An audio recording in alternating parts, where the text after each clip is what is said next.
今日は初めてのお寿司屋さんのバイトだよ。そうだね。今日はバイトしながらお客様への話し方を練習しようね。はーい。ムーンちゃん、お客さんが待ちます。お客様がお待ちになりますって言うよ。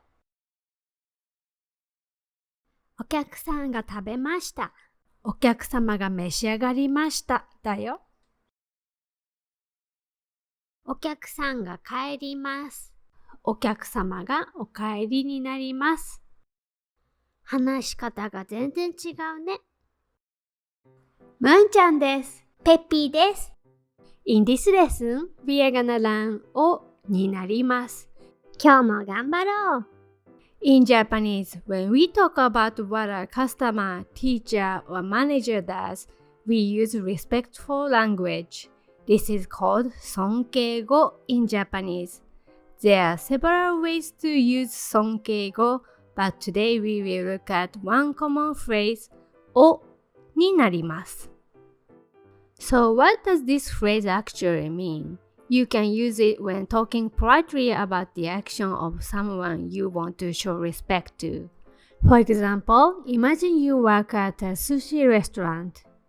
If you see a customer about to leave, you might say, お客様がお帰りになります。This means the customer is going home in a polite way. Here are some more examples. お客様、こちらでお待ちになりますか？社長はもう資料をお読みになりました。僕はお帰りになります。ペッピー惜しいね。But we don't usually use it for your own actions. Now let's see how to make a sentence. Sentence construction. To make a sentence, use the root of must form and add を at the beginning and になります at the end. 話します remove ます and add を at the beginning and add になります at the end.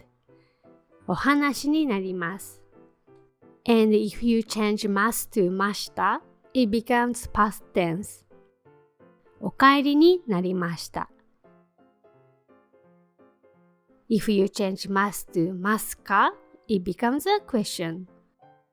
お戻りになりますかIn Japanese, there are different ways to express respect. Some verbs have special honorific forms, and you cannot use those verbs in this おになります pattern. Here are some verbs with special honorific forms. For 行く、来る、you say いらっしゃる。For いる、you say いらっしゃる。